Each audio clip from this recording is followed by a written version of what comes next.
На минути во Македонија наутро зборувавме за тоа како да се одржи менталното здравје на учениците во текот на учебната година. Сериозен предизвик, меѓу другото за родителите, е одржувањето и на физичкото здравје. Се уште имаме ковид пандемија, иако бројките на заразени континуирано опаѓаат, но во контекст на мерките на предпазливост, што треба да знаат родителите и дали има меѓу другото опасност од појава на епидемија од малиси паници, имајќи предвид дека многу мал процент од учениците, барем според познавачите на состојбите, се вакцинирани за заштита на оваа тема. Разговараме со доктор Ангелчо Андоновски, педијатар. Се чини најстручен на оваа тема да ни даде одговори на прашањата кои ги имаме подготвена. Добре ни дојдовте, докторе. Добро ве најдови, благодарам на поканата. Оваа година ја започнуваме учебна без активни мерки и протоколи за заштита, но секако предпазливост треба да има кај родителите. На што треба да ги подготват своите ученици за почеток? Апсолутно треба да се знае дека треба се почне да се отпочне процесот на школска година, да ги предземеме сите оние мерки заштитни кои што ни се потребни да ги имаме, а тоа е работата на имунитетот. Тоа е работата на имунитетот каде што ние како родители треба веќе да бидеме искусни и вични после една ваква пандемија. Не една пандемија, имавме повеќе пандемии, пандемија од сипаници, па после пандемија со ковидот. Нашите деца се со кревок организам, нашите деца се подготвени на некој начин, бидејќи веќе знаеме дека бројките покажаа дека и доста голем број на деца го поминаа процесот на ковидот и дека создадоа некаков си имунитет во својот организам. Што е она на кој што мора да обрнеме внимание, дека веќе и училиштата треба да бидат подготвени за нашите деца. Тоест, дека хигиенските услови во самите училишта треба да бидат подигнати на едно повисоко ниво, каде нормално и тој контакт кој што го остварува да биде баш буквално кон спречување на идната појава на било каква пандемија или не било каква болест.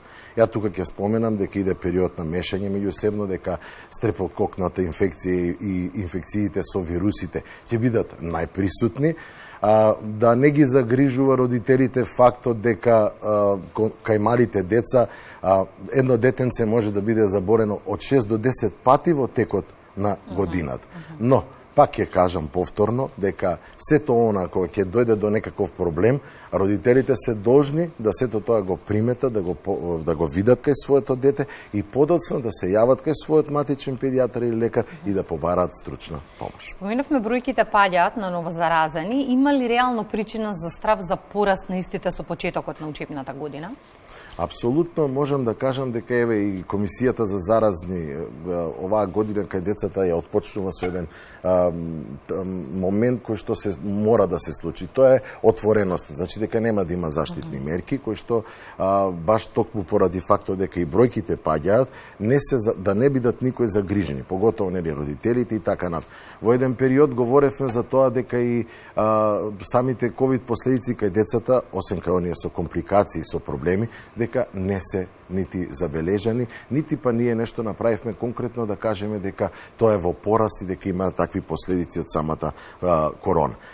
Можам со сигурност нели да говорам дека пораст секако дека може да има поради тоа мешање, но сепак ќе кажам дека и доста дечиња заедно со своите родители го поминаа ковидот.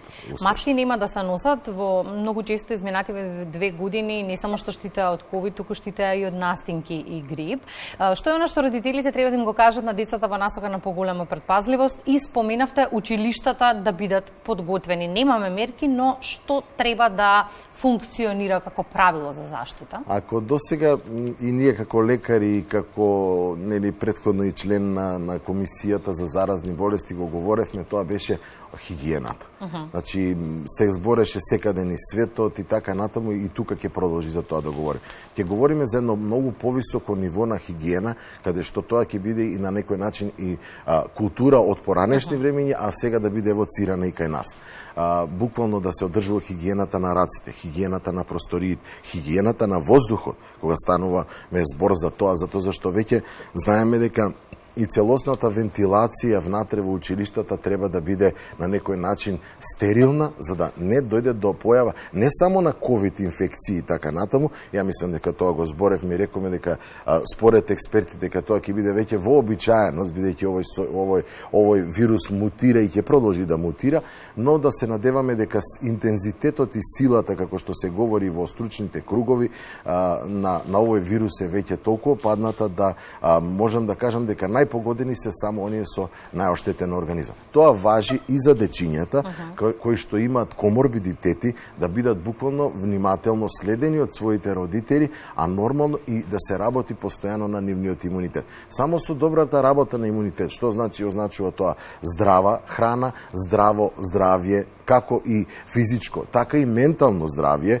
Можам само да се надоврзам дека поготово сега овој период пост ковид, уште е пандемијата, нели трае, уште не е прогласен крајот, но треба да се работи многу врз менталното здравје, врз кој ние изгубивме еден огромен период и огромен дел, и тоа имаше големо влијание врз менталното здравје на децата. У кој аспект, ќе кажам од кој аспект, бидејќи тоа и сега моментално и сум во постојан тек и го работа, тоа е околу говорот, бидејќи многу деца изгубија време, поготово некои што имаат проблем со говор, не се работеше со професионалци, имаме појава на АДХД, имаме појава на периоди на хиперактивност, имаме појава на деца со лесна ментална ретардација, со тешка и така натаму и така натаму.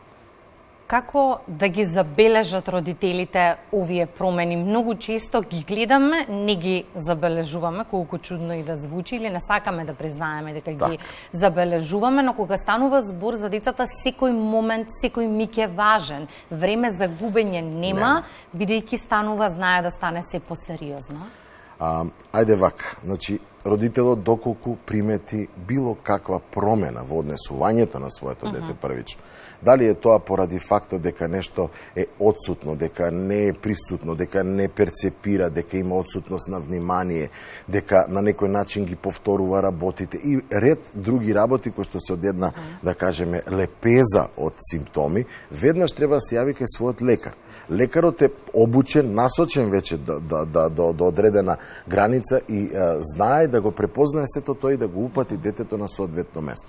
Јас ќе кажам дека во Заводот за ментално здравје кај деца и младинци и младост постојано се работи апсолутно буквално со секаква проблематика кога станува збор за менталното здравје, психофизичкото здравје кај децата и веќе не е табу тема да кажеме дека сите тие импликации и последици кои што се од времето кое што го поминавме со ковид се веќе реалност.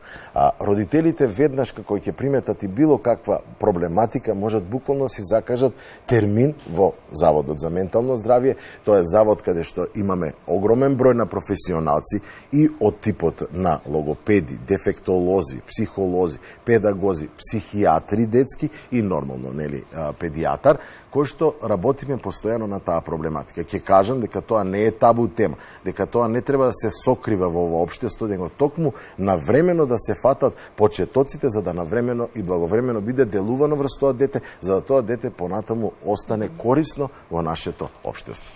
Физичкото здравје најмногу зависи од имунитетот, кој што го споменавте во неколку наврати и сакам малку да проговориме за него.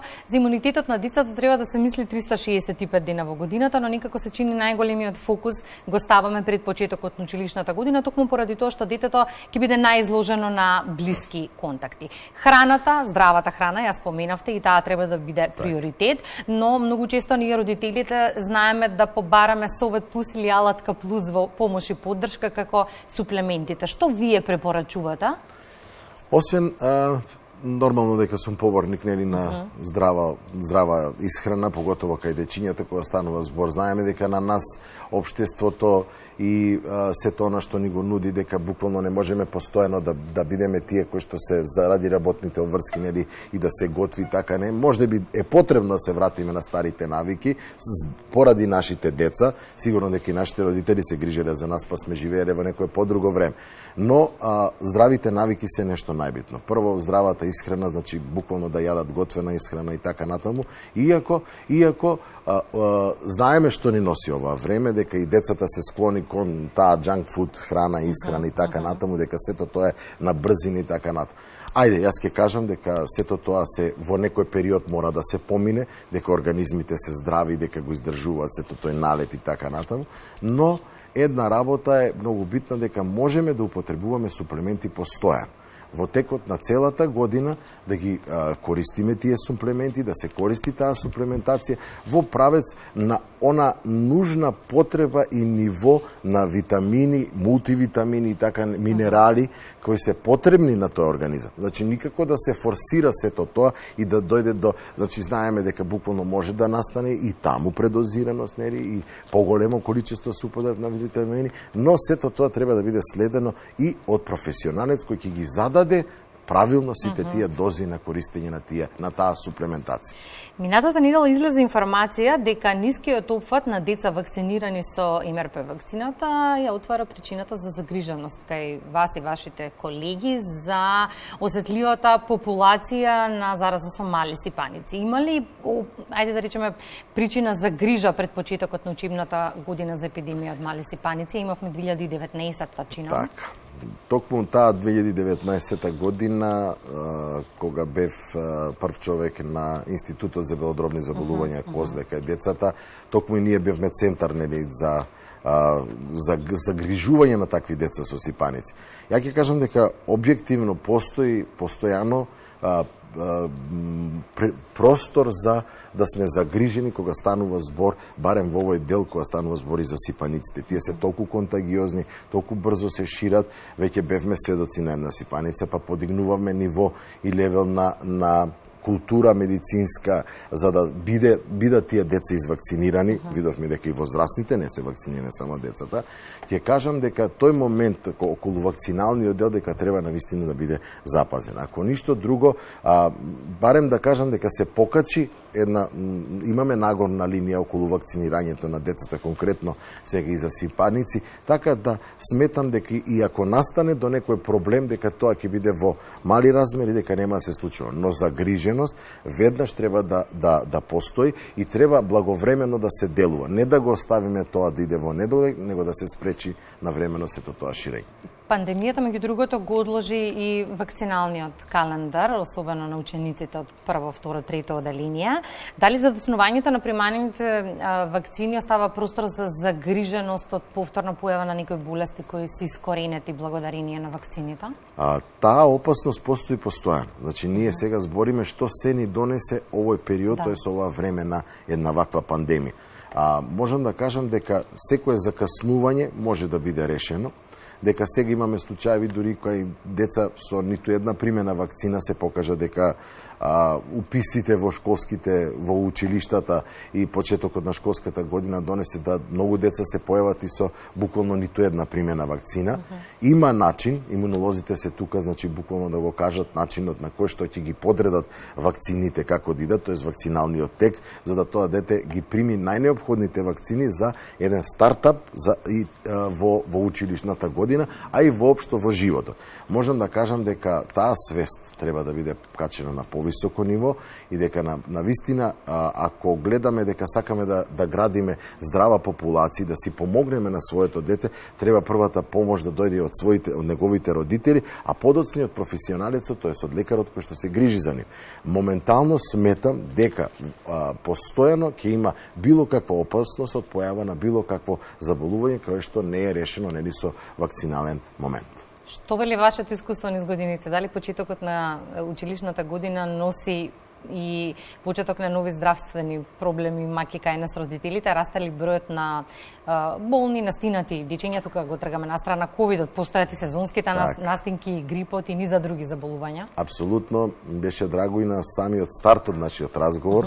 Кажав веднаш за родителите една информација која што е многу битна, да знаат дека нивните деца ќе се разболуваат 6 до 10 пати во текот на годината.